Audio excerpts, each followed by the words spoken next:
Hey there, tech fans. Rick here again with another gadget that I think you're going to really like. It's the Orei EX-230C HDMI Extension Kit. This product makes it incredibly easy for you to share all of your HDMI media content with a second location in your home, up to 130 feet away in full 4K resolution, or up to 230 feet away in 1080p resolution over a single Cat6 or Cat7 cable.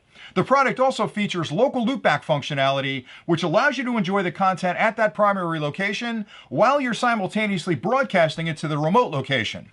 The kit also includes a set of infrared blasters that will pick up the remote control signals from the remote location and send those back over that same LAN cable to the primary location so you can actually control the content you're watching. Finally, the product features the very latest in power over cable technology, which means a single power supply is all you'll need to operate the entire system. Now, as part of this review, I'll start with an unboxing of the product just to show you all the components that are included, and then I'll take a closer look at both of the modules and explain the connections you'll need to make to get it working with your own equipment. I'll come back and actually install it here to show you just how simple it is to use when you get it home. And then finally, I'll come back with a few final thoughts so you can compare this to other products in the market and point out some of the things that really separate this from other HDMI extenders. Inside the kit, you'll find the transmitter module, the receiver module, a single power supply. This end plugs into any standard wall outlet. The other end has a barrel connection on it, which plugs into the transmitter, and a collar you can use to tighten it to keep it connected to the transmitter. You'll also find a set of infrared blasters. These are responsible for picking up the infrared signals at the remote location and sending that back to the primary location. They are a little bit different. You'll notice this one has a larger head on it. That goes on the receiver end, and that picks up the infrared signals. This one has a smaller head on it, and that goes on the transmitter end and actually rebroadcasts those infrared signals there. You'll just plug these 3.5mm plugs into the back of the unit where the infrared blasters are labeled. You'll also find two sticky pads you can use to attach these to your media equipment, a warranty card, and a full instruction manual that lists connection diagrams, specifications, and other information you'll need to understand exactly how to use this product with your own equipment. Now I'll take a closer look at both of the modules, and you'll notice pretty quickly they have metal enclosures, and that's important for two reasons. Number one, it makes it extremely durable, but it also helps to minimize outside interference from causing any issues with the electronics inside. A lot of the other kits that we tested had plastic modules, and they seem durable, but they're going to allow some of that radio interference to get in there and cause issues. You'll also notice that there are two mounting holes on either side, and that allows you to mount this module up off the ground and out of the way. On the one end, you'll find a DC power port on the right. That's used with the included power supply. You'll plug the barrel connector in there, tighten the collar. That's all the power you'll need for both modules. To the left of that is a LAN port. That's where you'll plug in your Cat6 or Cat7 cable between the two modules. That's the only connection you'll have between these two modules. To the left of that is the infrared blaster port. That's used with the smaller of the two infrared blaster heads, the infrared blaster transmitter. It plugs in right there, and it'll actually broadcast the signals that are coming from that remote location. On the other end of the module, you'll find two HDMI ports, HDMI in and HDMI out. The HDMI in port connects to whatever media device you'd like to share with that secondary location. The HDMI out port is the loopback port. You can plug a monitor in here at the primary location and enjoy the content you're sending to that secondary location at the same time. In the middle is an EDID switch that allows you to adjust the output resolution to either the receiver or the transmitter specifications, and you can adjust the resolution and frame rates to give you the best possible picture.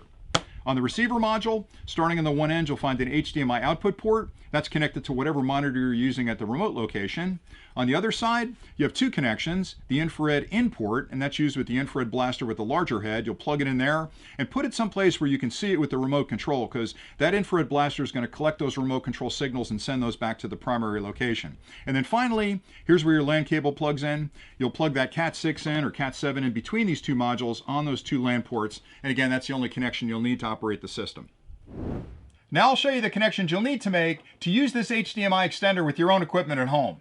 And for this demonstration, over here I've set up a monitor with a Roku connected to it just to simulate some video. That's the content that I'll actually share with the secondary location. And this is the primary location in your home. It's wherever you're enjoying the content today that you'd like to share with the second location.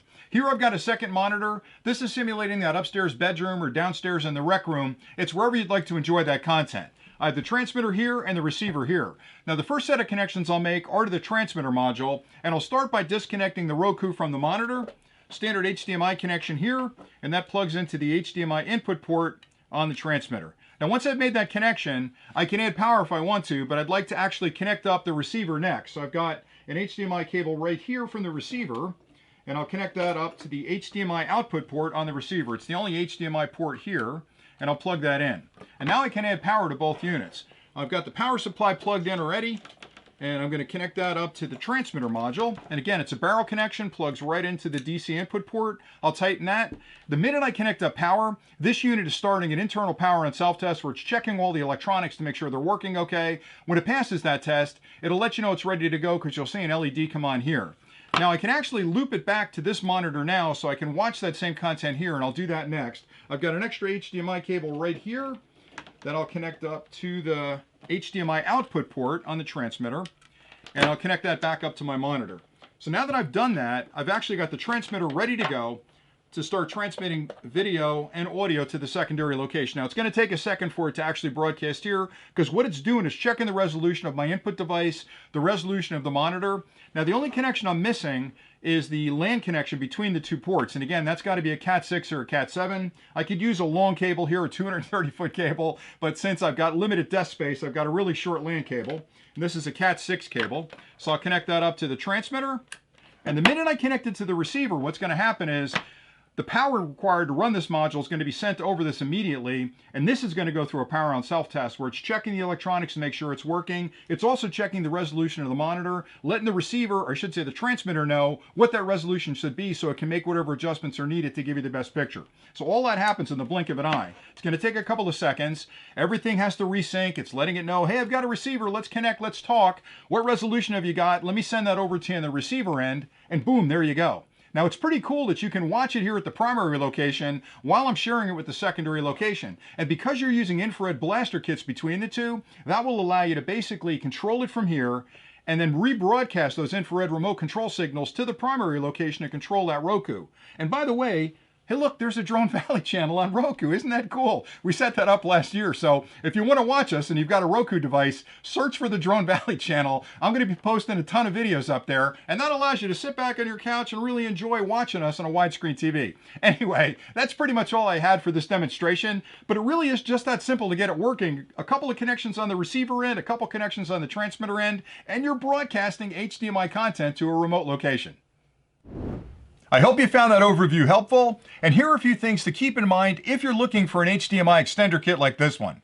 The first thing you want to make sure of is the product provides local loopback functionality, which allows you to enjoy the content at the primary location while you're simultaneously sharing it with the remote location, because if it doesn't have that loopback functionality, you can't really enjoy the content there, and all you're really doing is turning that device into a slave for that remote location. So that's a super important feature.